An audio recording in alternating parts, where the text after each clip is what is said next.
writers actually get their best words? Not the theory, the literal mental move that turns a word like cold into something you'd have never thought of, like mineral chill. Let me show you. In a video I made a while back, I described that flat mineral chill of stone that had never known a fire. To which Billy Ellery929, I hope I'm pronouncing that right, commented, "How do you arrive at words like mineral when describing a thing? Did you just invent it? Are you just that well read? Or is it reasonable to turn a lot more nouns into descriptors than I thought?" And this is a great question because it's asking the question underneath the question. When you're asking how do you describe better, what you're really asking is, where do these words even come from? What is the actual mental move that produces a word I'd never have reached for? So today I'm going to break down exactly where these words come from. And I promise you, it's not that I'm secretly some genius who was born knowing how to bend nouns into adjectives. There's a repeatable process here. 4 of them, actually. And by the end of this video, you'll be able to do it too.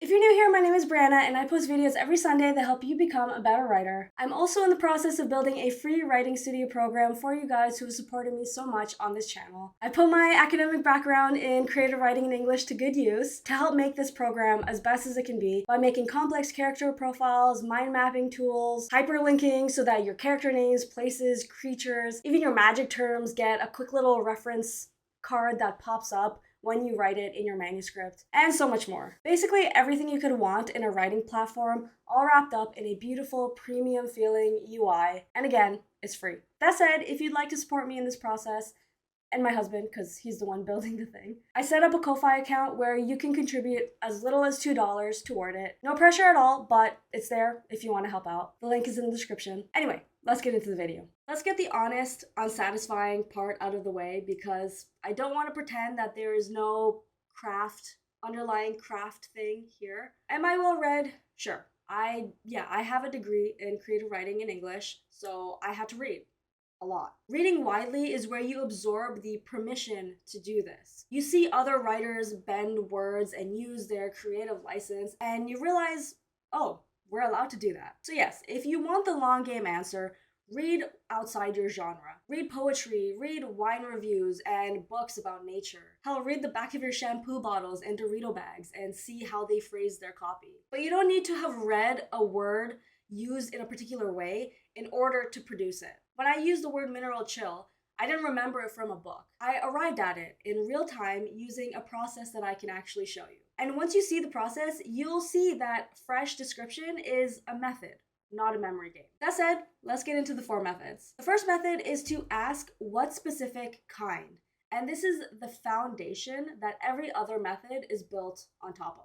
When most writers describe something, they reach for the first word that's accurate. The room was cold. And cold is accurate. It's just not specific because there are 100 kinds of cold and cold describes none of them in particular. So the very first move is to refuse the first accurate word that comes to mind and ask yourself, what kind of cold is a stone room with no fire? It's not a crisp cold, it's not a biting cold, it's that damp, still, tomb-like cold that radiates out of old stone. Now I'm circling something. And when I ask, what does that specific cold remind me of? What is its nature? I land near words like damp, mineral, tomb-like, or ancient. Mineral simply came from asking one more question than most writers ask. Weak writing stops at the first accurate word. Specificity is the whole game. And ironically, the more specific and personal a detail is, the more universal it feels to the reader, because specificity often reads as truth.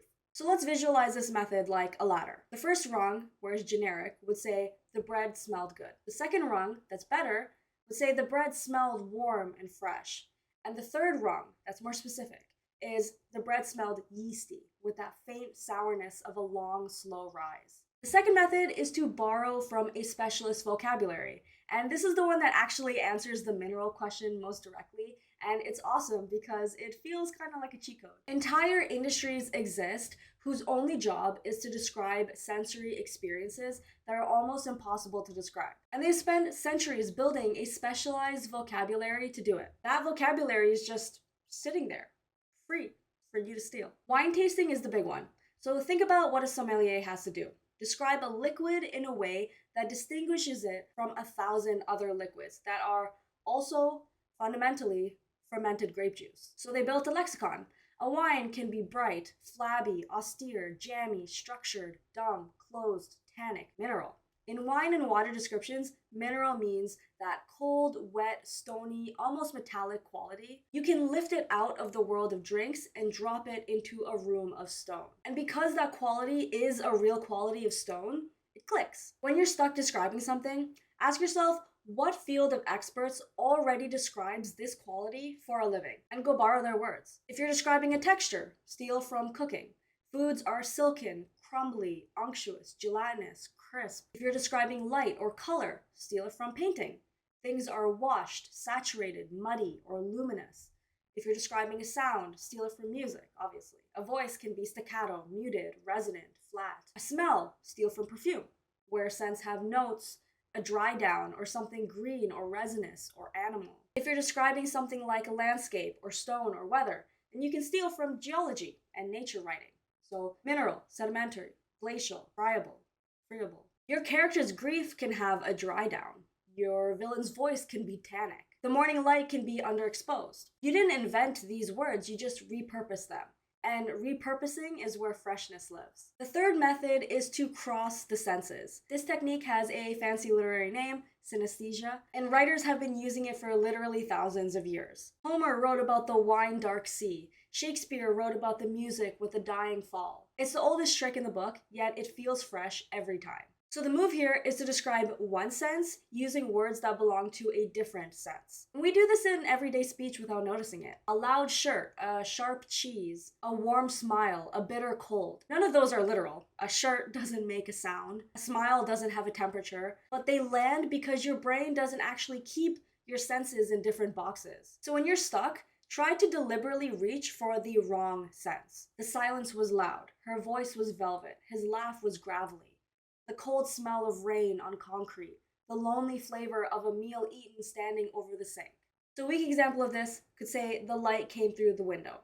A stronger example could say, the light came through the window as thin and cold as the skim milk in her glass. Now I've described something visual, the light, using taste and texture and temperature all at once. And skim milk, that's method 2, borrowing from the everyday kitchen, is stacked on top of method 3. And now the fourth method is to bend the word's job.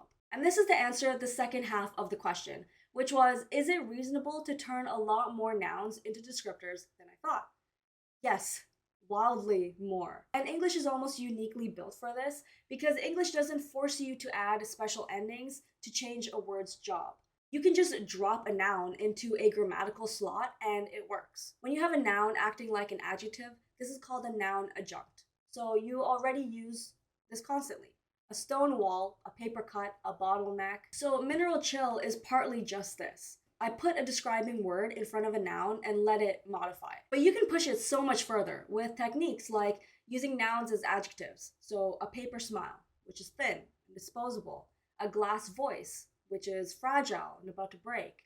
Or a marble stare that's cold and hard and unmoving. And you can also use the mirror image, which is having nouns as verbs, which is also called verbing. This is where prose can get really alive. So instead of the leaves moved along the sidewalk, Ron Hansen wrote that the leaves went sheeping along the sidewalks.